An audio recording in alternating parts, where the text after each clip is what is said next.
할렐루야. 오늘도 함께 은혜 받을 말씀은 레위기 강해 21번째 레위기서 6장 12절 13절 말씀이 되겠습니다. 제단 위에 불은 그 안에서 타게 하여 꺼지지 않게 할지니 제사장은 매일 아침 그 위에다 나무를 피울 것이요 그 위에다 번제물을 정연하게 놓고 그 위에다 화목제의 기름을 태울지니 그 불은 제단 위에서 항상 타게 해서 결코 꺼지지 않게 할지니라. 아멘. 오늘은 번제단을 관리하는 데 있어서 재관리에 대해서 말씀을 더 드리고 제단의 나무 관리에 대해서 불이 꺼지지 않도록 불 관리를 잘해야 한다는 말씀의 내용으로 지난 시간에 이어서 말씀을 전할 때 하나님께로부터 은혜와 진리가 충만한지를 하시며 여러분의 마음에 기도의 불, 능력의 불, 말씀의 불이 임하시기를 축복합니다. 그렇다면 첫째로 생각할 것은 번제물을 잘 태우기 위해서는 어떻게 해야 할까? 그런 얘기죠. 어떻게 해야 할까? 번제단은 속이 비어 있기 때문에 만일 번제물이 죄를 치우지 않고 계속 그대로 두게 되면 공기가 통하지 않기 때문에 불이 꺼질 염려가 있습니다. 불이 꺼져요. 그런가 하면 번제단 안에 재로 가득 차 있으면 바람이 잘 통하지 않기 때문에 재물을 태울 수가 없습니다. 저는 어렸을 때 그렇게 아궁이에 불 뗀다든지 밖에서 이렇게 불을 피워본다든지 해서 그런 것을 경험을 해봐서 압니다. 그렇기 때문에 제단의 이 불관리와 함께 병행되어야 돼요. 제사장은 번제단 위에 재물이 잘 탈 수 있도록 수시로 재를 처리해 주어야 됩니다. 그리고 재가 번제단에 가득 차 있다고 하는 것은 제사장의 게으름을 나타내는 증거라고 할 수 있는 거죠. 둘째는 번제단의 관리를 위해서는 성막의 거룩을 보존해야 돼요. 성막은 항상 깨끗해야 됩니다. 거룩해야 됩니다. 만일 제사장이 재 관리를 소홀히 할 경우 바람에 재가 날려서 성소 안에 들어가게 되면 상향단, 촛대 등이 온통 재로 인해 더럽게 될 것입니다. 뿐만 아니라 재가 바람에 날려 제사장의 옷에 닿으면 어떻게 해요? 거룩한 옷이 더럽게 되고 제사장의 눈에 들어가면 눈을 상하게 하고, 그래서 제사장은 성소의 거룩을 보존하고 자신의 거룩을 보존하기 위해서 재를 관리하는 일에도 제단의 불관리 못지않게 신경을 써야 됩니다. 셋째는 포도원의 비료로 사용하기 위해서도 관리를 잘 해줘야 돼요. 재물이 타고 남은 재, 그 재는 포도원, 포도밭의 거름으로 사용하게 됩니다. 그렇게 사용하면 아주 그 포도에 좋은 그런 비료가 된다고 그러죠. 그래서 그 해에 열매를 많이 맺게 된다고 하는 그런 얘기가 있습니다. 이렇게 좋은 재료를 제사장의 관리 소홀로 인해 가지고 바람에 날려다든지 그럴 경우는 많은 피해가 뒤따르기 때문에 재관리는 제사장의 직무 가운데 소홀히 할 수 없는 분야입니다. 재물이 완전히 소각된 후 남은 것이 재예요. 재. 우리는 희생제물이 불에 타서 재가 된 것과 같이 그리스도 예수를 위해서 온전히 희생제물이 된 재가 돼서 우리 자신 말이죠. 제가 돼야 돼요. 그리스도의 피로 값주고 산 포도원. 이 포도원은 교회를 가리킵니다. 이 포도원의 좋은 거름이 되어야 돼요. 하지만 만일 바람에 날려 성소를 더럽히는 자가 죄가 된다고 하면, 그런다든지 뭐 제사장의 눈에 들어가서 눈물이 나게 하는 것, 그런 못된 죄가 되어서는 안 됩니다. 이것은 제사장의 죄관리 여하에 그런 달려 있다는 말이죠. 그래서 레위기 6장 12절에 가보면 제단 위에 있는 불은 그 안에서 타고 있어야 하리니 그것이 꺼지지 않게 할지니라. 그리고 제사장은 매일 아침 그 위에 장작을 태울지니 번제물을 그 위에 정렬하게 올릴지니라. 그런 다음에 그는 화평 제물들의 지방을 그 위에 태울지니라고 하셨는데, 이것은 뭐예요? 지난 시간에도 일부 말씀을 드린 바가 있습니다. 번제는 특별한 경우나 절기, 안식일 등 때를 따라 드리는 그런 특별 번제와 조속으로 드리는 상번제가 있었단 말이죠. 그런데 상번제 시에는 저녁에 드린 희생제물이 다음날 아침까지 계속 타도록 해야 돼요. 그래서 구약의 모든 희생제물들은 항상 번제단 위에서 끊임없이 불타고 있었던 그런 상번제의 제물 위에 올려진 것이나 다를 바가 없었습니다. 그러기 위해서는 하루에 2번 아침과 저녁 번제물을 드릴 때는 번제물을 소각할 장작까지도 새 것으로 바꿔야 돼요. 유대 전승에 의하면 제사장들은 이때 사용되는 장작까지도 곧고 좋은 것으로 정성을 다해 선별했다고 합니다. 성경 말씀을 해석하는 자들은 번제단 위에 불이 꺼지지 않고 끊임없이 타는 것은 하나님을 향한 헌신과 충성이 계속 되어야 함을 뜻한다라고 했습니다. 그러기 위해서는 장작은 뭘 가리키죠? 십자가. 장작이 절대 필요한 거예요. 제물을 아침 저녁으로 드릴 때마다 장작도 새로운 것으로 드려야 불이 계속 탈 수 있었습니다. 그러니까 제물은 있으나 불이 없어서 안 되고, 불이 없어도 안 되고, 불이 있지만은 장작이 없어서도 안 되고요. 그 제물, 장작, 불, 이 세 가지는 불가분의 관계입니다. 요한 1서 5장 7절에 가서 보면, 이는 하늘에서 증거하시는 이가 세 분이 계시니 아버지는 성부 하나님이죠. 말씀, 성자, 성령이시며 이 세 분은 하나이기 때문이라고 했습니다. 개역성경에는 요한일서 5장 7절이 없습니다. 표준 성경을 보면은, 그리고 NKJV를 보면 요한일서 5장 7절 8절에서 삼위일체를 지지하는 그런 매우 명백한 그런 표현을 찾을 수 있게 되어 있습니다. 번역되어 있습니다. 그래서 KJV를 보면 요한의 콤마라 불리는 그런 부분이 있는데, 이 부분이 삼위일체를 지지하는 표현이에요. 콤마. 이 콤마는 헬라어로 짧은 구절을 뜻하는 그런 말로서 요한의 콤마는 이 본문에 산입된 구절을 가리킵니다. 신약의 일부나 전부를 포함하고 있는 5,600개 이상의 사본 중에서 약 600개가 7개의 일반 서신이죠.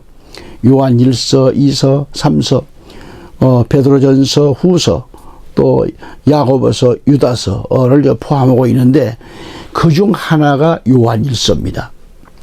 추가된 단어들, 요한의 콤마, 이것은 이들 600개의 사본 가운데 8개에만 들어있어요.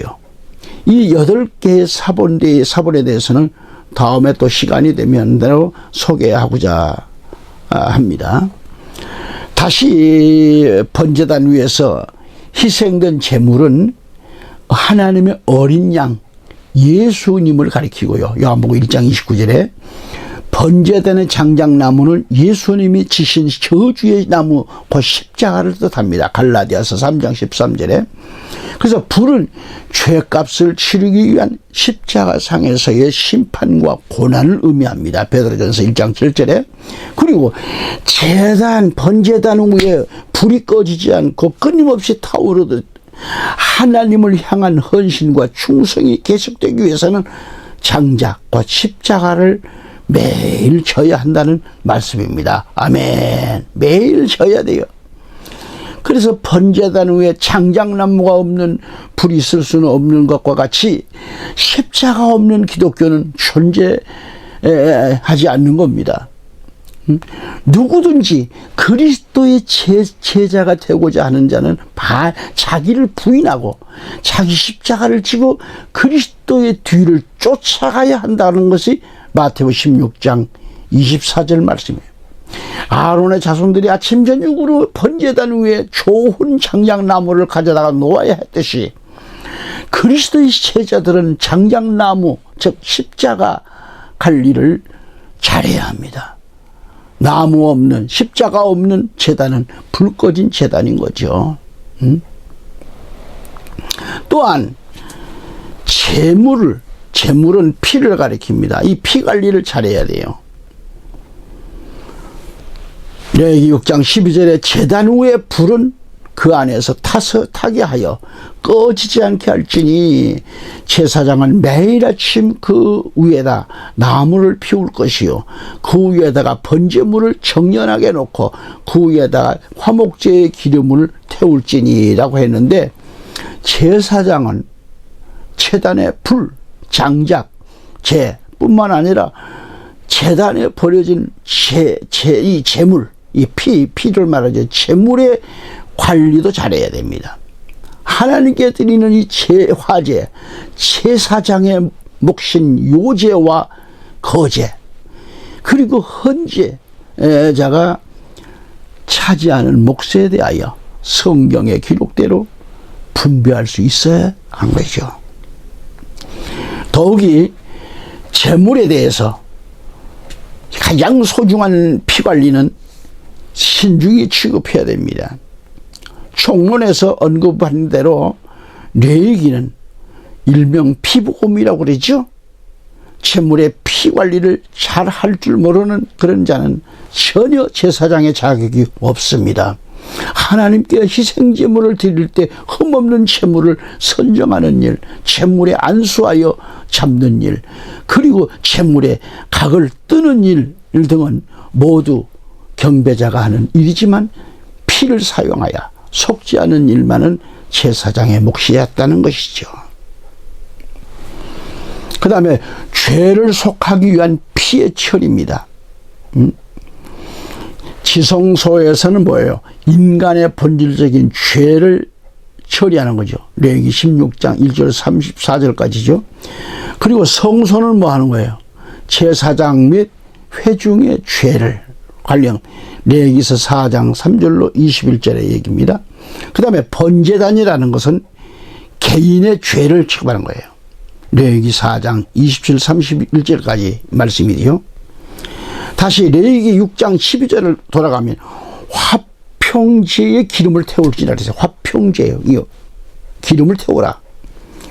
이게 무슨 얘기냐? 제사장이 수행해야 할 직임 가운데 제물의 관리와 함께 지방, 이 기름을 가리킵니다. 지방이라는 건 기름을 말하죠. 이 지방을 관리를 잘 해야 돼요. 또한 매우 소중한 것입니다. 이걸 관리한다는 게. 그러니까 피와 지방, 이것은 기름은 사람이 먹을 수가 없고 하나님께 불살라드릴 화제였다는 것이죠. 레위기 3장 17절에. 그러니까 이 화평제물들을 드릴 경우에는 상번제물 위에 화평제 희생제물에 지방을 이 기름을 올려서 놓아야 돼요.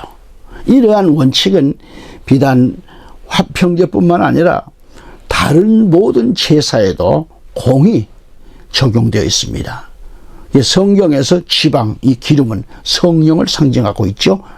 사도행전 10장 38절에도 사람들의 모든 죄와 인자를 거역하는 모든 죄는 용서를 받을 수 있어도요, 누구든지 성령을 거슬러 말하는 자는 용서함 받지 못한다고 했습니다. 마태복음 12장 31절 32절 말씀을 보시면 이러한 이유로 내가 너희에게 말하노니 사람에게 있어서 온갖 불의의 죄와 하나님 모독은 용서되리라. 그러나, 잘 들으세요. 그러나 사람들에게 있어서 성령을 대적하는 그 모독은 용서되지 않으리라 그랬습니다. 그래서 32절에 가보면 그런즉 누구든지 인자를 대적하여 말을 하면 그것이 그에게 용서되리라. 그러나 누구든지 성령을 대적하여 말하면 이 세상에서도 오는 세상에서도 그것이 그에게 용서되지 않으리라고 말씀하셨습니다. 여러분 어떻게 이게 생각할 겁니까? 우리 한국교회를 보면은 하나님 예수님이 여호와를 찾는 연을 열심히 찾는데 성령을 무슨 자기의 종으로 취급해 버려요. 성령님은 아주 그냥 이웃집 아저씨 이름도 못한 것이 여겨요. 그래서 성령님 보고 오라 가라 그러고 말이죠. 성령을 불받아라 하나님 보고 뭐 그게 아니죠. 성령 안에서 이루어질 일을 말해야 됩니다. 성령님을 하나님이십니다. 지금 어떤 시대입니까? 보혜사 성령이 와 계시잖아요. 우리를 위해서 말로도 할 수 없는 기도를 해주시고 우리를 도우시잖아요. 보혜사 성령이십니다. 이 성령님을 내 마음에 모셔드리고 성령을 열심히 그 말씀 속에 살아야 돼요. 여러분 다시 한번 말씀드리지만 하나님을 대적하고 인자를 대적하는 것 그건 그래도 사함은 받아요. 그런데 성령을 모독하고 대적하는 것은 용서하지 않고요. 또 누구든지 성령을 대적하여 말하면 이 세상에서도 오는 세상에서도 그것이 그에게 용서되지 않는다는 겁니다. 엄히 이렇게 말씀하셨어요. 성령을 거역하지 마세요. 성령을 대적하는 그 모독은 사람의 용서되지 않으리라는 겁니다. 각종 죄와 모독은 사람들에게 용서가 되는데 아니 인자 예수 그들을 말로 대적하는 것보다 성령을 대적하는 모독은 사람들에게 왜 용서될 수 없다고 하셨을까? 또한 누구든지 성령을 대적하여 말하는 자는 용서받을 수 없느니라고 하셨고 이것은 이 세상에서도 오는 세상에서도 그것이 그에게 용서되지 않으리라는 말씀을 어떻게 생각합니까? 성경에서 우리가 죄를 자백하면 예수께서는 모든 불의에서 우리를 깨끗하게 하실 것이라고 하셨습니다. 요한일서 1장 9절에. 그런데 또 누구든지 인자를 대적하여 말하는 자는 용서받을 수 있어도 누구든지 성령을 대적하여 말하는 자는 용서받을 수 없느니라고. 이는 이 세상에서도 오는 세상에서도 그것이 그에게 용서되지 않으리라는 말씀입니다. 그렇다면 성령을 거스리고 대적하는 죄란 무엇을 말하는가? 하나님께서는 무슨 일을 하시기에 그분을 거역하는 것을 용서받을 수 없게 되는가? 성령께서는 죄와 의와 심판에 대하여 알려주셨습니다. 요한복음 16장 8절에. 그분은 사람들을 모든 진리 가운데로 인도하신다고 했어요. 요한복음 16장 13절에. 그렇다면 성령을 거스리고 대적하는 죄란 무엇을 말하는가? 성령께서는 모든 일을 하시기에 그분을 거역하는 것은 용서받을 수 없게 되는가?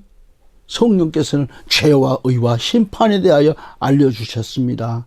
요한복음 16장 8절에 그분은 사람들을 모든 진리 가운데로 인도하신다고 요한복음 16장 13절을 말씀합니다. 따라서 성령을 거역하고 대적하는 것은 의도적으로 모든 영적 호소를 거절하고 진리를 거절하는 겁니다.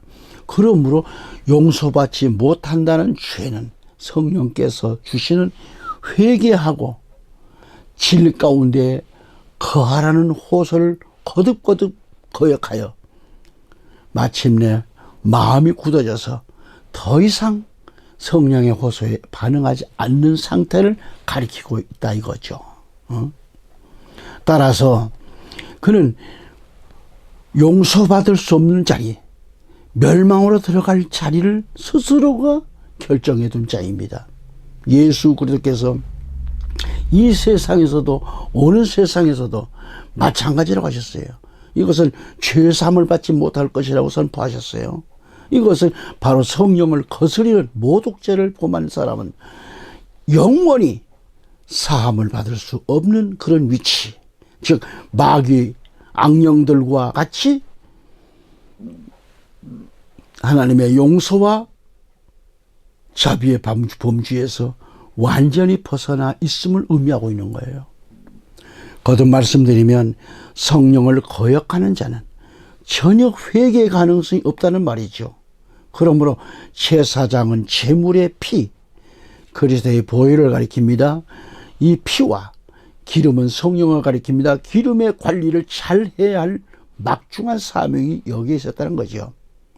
이 두 가지 관리만은 그 누구도 할 수 없는 제사장의 몫이라는 겁니다.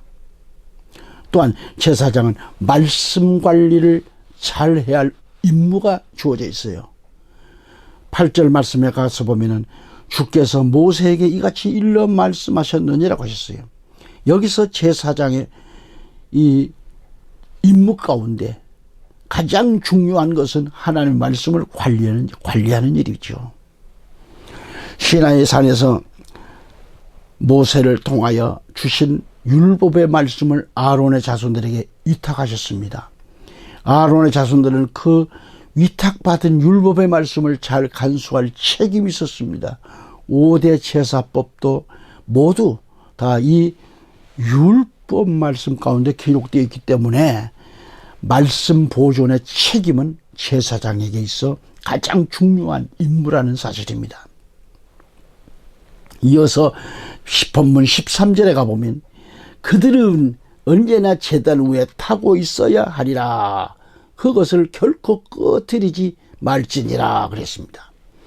이 말씀은 하나님께 대한 끊임없는 봉사와 헌신을 다함으로써 복음의 불꽃, 사랑의 희생의 불꽃이 꺼지지 않게 해야 할 성도님들의 의무에 대해서 말씀하신 거죠. 수천 년 역사를 이어온 우리 조상들의 생활을 탐구해 보면 참으로 놀랄만한 삶의 지혜를 발견할 수 있습니다. 조상들이 몇 대를 거쳐오면서 한 번도 꺼트리지 않는 불씨에 관한 이야기는 급하고 조심성 없이 살아가는 이 시대 우리에게까지 큰 감동이 아닐 수 없습니다. 지금처럼 가스라이터나 자동 점화기는 상상도 못할 기구가 발명되지 않았을 때는 여인네들의 손에 의해 불씨가 보존되었다는 거지요. 우리나라 전통 얘기입니다. 당시 여인이 시집을 오게 되면 제일 먼저 그 집의 시어머니로부터 그 집안 대대로 내려오는 불씨 보관의 책임을 인계받게 된다는 거죠. 그 책임을 인계받는 받은 며느리는 음식 장만을 위해 사용했던 그런 아직 불기운이 남아있는 장작들을 모아다가 흙으로 잘 덮어둔대요. 물론 이것은 숯과 같은 역할을 하여 나중에 불씨가 필요할 때 다시 꺼내서 후하고 입김을 불어 넣으면 금방 불기운이 되살아난다는 거죠. 비가 오고 눈이 내리는 그런 날이면 롯으로 만든 화로에다가 숯덩이를 옮겨 놓음으로써 불씨를 보존했다고 합니다.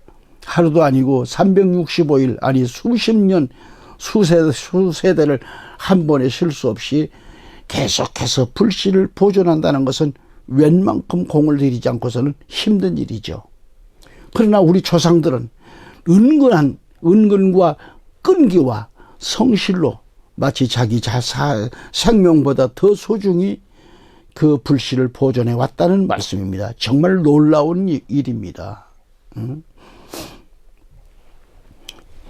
참으로 하나님께서는 오늘 우리들에게도 바로 이와 같은 열정과 헌신을 요구하고 계세요. 우리는 매일매일 그리스도께서 지펴주신 그 불꽃을 꺼지지 말아야 합니다. 하는 그런 책임과 사명이 있다는 말이죠. 그렇다면 우리는 그 불꽃을 계속 보존하기 위해서 하나님과 더불어 매 순간 교제하며 성경을 깊이 묵상하고 말세의 영원한 복음을 증거하며 이웃에 대한 희생적인 그런 사랑을 한결같이 행하고 있는가? 영적 제사장으로 부름받은 베드로전서 2장 9절의 말씀처럼 우리들은 불은 끊임없이 제단 위에 타고 있어야 하며 결코 꺼트리지 말을지니라 그랬어. 오늘 주신 말씀에 오늘 바로 이 순간 어떻게 대답하고 있는가? 우리는 사명 감당의 마지막 그리스도 앞에 가는 그날까지 불꽃이 되어야 합니다. 아멘. 그래서 여러분은 하나님의 말씀을 붙잡고 외치시길 기원합니다. 하나님과의 말씀이 강박한 심령들을 깨트리는 망치가 되셔서 자신감 있게 이 하나님의 말씀, 강한 능력의 말씀을 가슴에 품고 그 뜨거운 열기로 복음을 외치시길 기원합니다. 에레미야 23장 29절 말씀을 보면 자신감을 얻게 됩니다. 하나님의 권능으로 능력의 사람으로 힘이 불끈 솟아날 것입니다. 자, 말씀을 보면 나의 말이 불같이 아니하냐? 주가 말하노라. 나의 말이 바위를 산산조각 내는 망치같이 아니하냐고 하셨습니다. 우리의 양식은 하나님의 말씀입니다. 우리가 하나님의 말씀을 먹고 능력이 나타나야 합니다. 또한 우리가 아버지의 집인 성전에서 하나님이 주신 생명의 양식을 먹고 받아야 합니다. 그래서 생활의 힘, 영혼의 능력, 삶의 원동력이 되는 말씀을 받아서 그 가슴이 성령의 불로 크게 조마되어야 돼요. 이 능력의 역사만 나타나서 전도하게 되면 전도 대상자들이 베드로가 주님의 말씀에 힘입어서 순종하여 깊은 물에 그물을 던졌을 때 그 그물이 찢어질 지경으로 고기가 가득 잡힌 것처럼 여러분의 전도 대상자들이 지남철에 쇠붙이가 끌려오듯이 큰 능력이 나타날 것입니다. 할렐루야. 하나님의 말씀만 붙잡고 가면 그 하나님의 말씀은 불과 망치 같아서 불법과 죄의 세력을 불러 태워버릴 겁니다. 또한 하나님의 말씀은 죄악을 철저히 소각시키시며 망치 같아서 깨뜨리십니다. 아멘. 히브리서 4장 12절 가보면 하나님의 살아있는 말씀으로 인생의 혼과 영과 및 관절과 골수를 가리기까지 한다고 그랬어요. 말씀을 보시면 이것은 하나님의 말씀은 살아있고 권능이 있으며 그 어떤 양날 검보다 더 예리하여 혼과 영 그리고 관절들과 골수를 찔러 가리기까지 하고 마음의 생각들과 의도들의 분별자이기 때문이라고 했습니다. 다시 말하면 하나님의 말씀은 엄청난 위력이 있으십니다. 인생의 혼과 영과 그 관절과 골수를 찔러 가르기까지 하십니다. 그 하나님 말씀은 살아있다고 하셨습니다. 권능이 있다고 하셨습니다. 양날 검보다도 더 예리하다고 하셨어요. 그 예리한 칼로 즉 말씀의 검으로 관절을 찌르고 가른다고 했습니다. 골수를 찌른다고 하셨습니다. 그리고 마음의 생각들도 그 의도까지도 판별하신다고 하셨어요. 이처럼 하나님의 말씀인 예리한 검으로 한번 찌르기만 하면 그 어떤 자라도 거꾸르지 않을 수가 없습니다. 여기서 찌른다고 하는 말은 헬라 원문에 보니까 디크 누메노스라 그래요. 디크 누메노스. 이 말은 꿰뚫는다 그런 뜻이죠. 하나님의 말씀은 살아있고 권능이 있어 양날검보다도 더 예리하여 혼과 영 그리고 관절과 골수를 찔러 가르고 마음의 생각들과 의도들을 분별한다라고 하셨는데, 한마디로 꿰뚫다, 꿰뚫어버린다는 의미를 갖고 있어요. 시청자 여러분, 오늘 제사에 대해서 또는 번제단에 불이 꺼지지 않게 하라는 등 영적인 면에서 말씀을 가지고 말씀을 전하는 가운데 있습니다. 지난 시간에도 언급해 드렸지만 이제부터는 기도를 드릴 때나 예배를 드리면서 신령과 진정으로 말을 금하셨으면 합니다. 신령과 진정이란, 신령이 뭡니까? 귀신 신자, 신령 영자 아닙니까? 여러분 생각 안 해봤습니까? 왜 하나님이 귀신 신자, 신령 영자입니까? 우리나라 번역에, 우리나라의 말에 하문을 가지고 하다 보니 번역이 없습니다. 말이 없습니다. 그래서 신령으로 번역을 해버린 거예요. 신령과 진정이 뭐예요? 신령, 우상 앞에 정성을 들여야 하는 예배하는 의식입니다. 신령이란. 그래서 귀신 신자, 신령 영자, 이 귀신에게, 신령에게 음식을 차려놓고 정성을 표하는 것 아니겠습니까? 그리고 신령이라는 게 뭐예요? 이 용어는 우리 기독교 용어가 아니란 점을 명심하시길 바랍니다. 기독교 용어가 아닙니다. 우리가 드리고 있는 예배는 살아계신 창조주 하나님께 드리는 성도들의 최고의 행위입니다. 그리고 예배는 우리 그리스도인들의 궁극적인 삶의 목표입니다. 그러나 신령과 진정이란 이교도들이 자기들의 죽은 조상이나 우상신에게 제사하는 하나의 종교적 의식에 불과하기 때문에 엄연히 기독교 예배와는 구별되어야 한다는 것을 말씀드립니다. 제발요. 하나님은 신이 아니십니다. 예배 때마다 보면은 하나님을 신령과 진정을 찾는 목사들이 많은데 안 돼요. 지금껏 한국교회는 지난 한 세기 동안 바른 성경에 없었기 때문에 영과 진리로 드려야 할 예배를 신령과 진정으로 바꿔가지고 이교도들이 제사 행위와 동일한 방법으로 예배할 수밖에 없었던 그런 불행한 가오를 철저히 회개하고 영과 진리로 드리는 바른 예배를 회복해야 됩니다. 그러기 위해서는 우리 한국교회와 성도들은 속히 하나님께 드리는 예배를 제사로 의혹된 성경부터 전부 개정하는 그런 역사가 있기를 간절한 마음으로 우리 구주 예수 그리스도 이름으로 기도드리며 호소하는 마음입니다. 다음 시간까지도 건강하시고 또 좋은 말씀으로 함께 만남을 갖기를 원합니다. 감사합니다.